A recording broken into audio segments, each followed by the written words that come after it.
Welcome to MS kitchen. இன்றைக்கி நம்ம சேனலில் என்ன பார்க்க போகிறோன்னா ஒரு ஈஸியான சுவையான கொத்தவரங்காய் மசாலா ரொம்ப சூப்பராக ரெடி பண்ண போகிறோம். வீடியோவை தொடர்ந்து ஸ்கிப் பண்ணாமல் பாருங்கள். நம்ம சேனலை நீங்கள் ஃபஸ்ட் டைம் பார்க்குறதா இருந்தால் சப்ஸ்கிரைப் பண்ணிவிட்டு கூடவே பக்கத்தில் பெல் ஐக்கானே கிளிக் பண்ணிடுங்க. அதில் ஆள் கொடுத்துக்கோங்க. அப்போ தான் நான் போடுற வீடியோ உங்களுக்கு தினமும் வந்துகிட்டே இருக்கும். வாங்க இப்போ நம்ம வீடியோக்குள்ளே போகலாம். ஃபஸ்ட்டு நம்ம இதுக்கு தேவையான அளவு மசாலா ரெடி பண்ணிக்கலாம். அதனால மிக்ஸி ஜாரில் ஒரு 3 ஸ்பூன் கிட்ட தேங்காய் பூ ஆட் பண்ணிக்கலாம். தேங்காய் பூ சேர்த்ததுக்கப்புறம் இது கூட மிளகு சேர்த்துக்கலாம். மிளகு இதுக்கு ரொம்ப சேர்க்கணும்லாம் இல்லை, ஒரு 10 மிளகு நம்ம இது கூட ஆட் பண்ணால் போதும். நான் இப்போ இந்த அளவுக்கு மிளகு இது கூட ஆட் பண்ணியிருக்கேன். இது கூடவே நம்ம சோம்பு சேர்த்துக்கலாம். 1/2 ஸ்பூன் கிட்ட நம்ம இது கூட சோம்பு ஆட் பண்ணிக்கலாம். 1/4 ஸ்பூன் கிட்ட நம்ம இது கூட ஜீரகம் சேர்த்துக்கலாம். இப்போ இதை நல்லா பேஸ்ட்டாக நம்ம அரைச்சி ரெடி பண்ணி எடுத்துக்கலாங்க.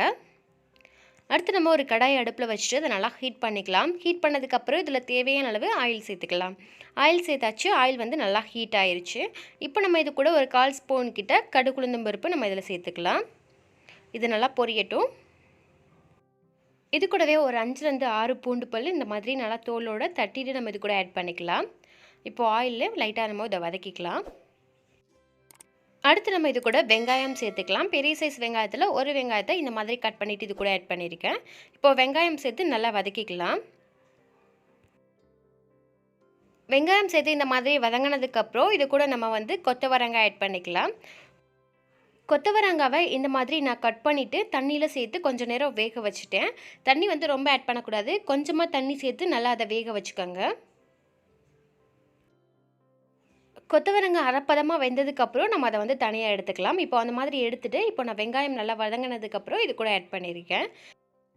இது எல்லாத்தையும் சேர்த்து நல்லா மிக்ஸ் பண்ணிக்கலாம். மிக்ஸ் பண்ணதுக்கப்புறம் இது கூட நம்ம அரைச்சி வச்சுருந்த அந்த தேங்காய் பேஸ்ட்டை இப்போ இது கூட ஆட் பண்ணிக்கலாம். அந்த மசாலாவை இது கூட சேர்த்ததுக்கப்புறம் இப்போ திரும்பவும் அது கூட எல்லாத்தையும் மிக்ஸ் பண்ணி விட்டுக்கலாம். தண்ணி நீங்கள் அது கூட கொஞ்சமாக சேர்த்துக்கலாம். மிக்ஸி ஜாரில் நம்ம லைட்டாக தண்ணி ஊற்றிட்டு அந்த தண்ணியை நம்ம இது கூட ஆட் பண்ணிக்கலாம். இந்த மாதிரி எல்லாத்தையும் மிக்ஸ் பண்ணி விட்டுக்கலாம். அந்த மசாலாவோட பச்சை வாசனை போகிற அளவுக்கு நல்லா நீங்கள் அதை வதக்கிக்கோங்க. நான் காய் வேக வைக்கும் போதே அதில் உப்பு சேர்த்து வேக வச்சுருந்தேன். இப்போ நம்ம இதுக்கு தேவையான அளவு கொஞ்சமாக நம்ம இது கூட உப்பு ஆட் பண்ணிக்கலாம். அவ்வளோதான். தேவையான அளவு உப்பு ஆட் பண்ணதுக்கப்புறம் நல்லா மிக்ஸ் பண்ணியாச்சு. மிக்ஸ் பண்ணதுக்கப்புறமும் நம்ம கொஞ்சம் நேரம் அடுப்பை சிம்லேயே வச்சுட்டு நல்லா நம்ம இதை வதக்கிக்கலாம்.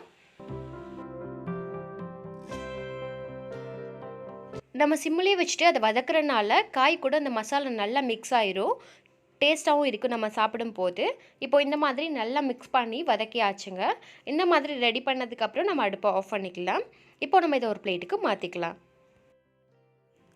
அவ்வளோதான் ஃப்ரெண்ட்ஸ், ரொம்ப டேஸ்ட்டான ஈஸியான கொத்தவரங்காய் மசாலா ரெடி பண்ணிட்டோம். இதே மாதிரி நீங்களும் செஞ்சு பாருங்கள்.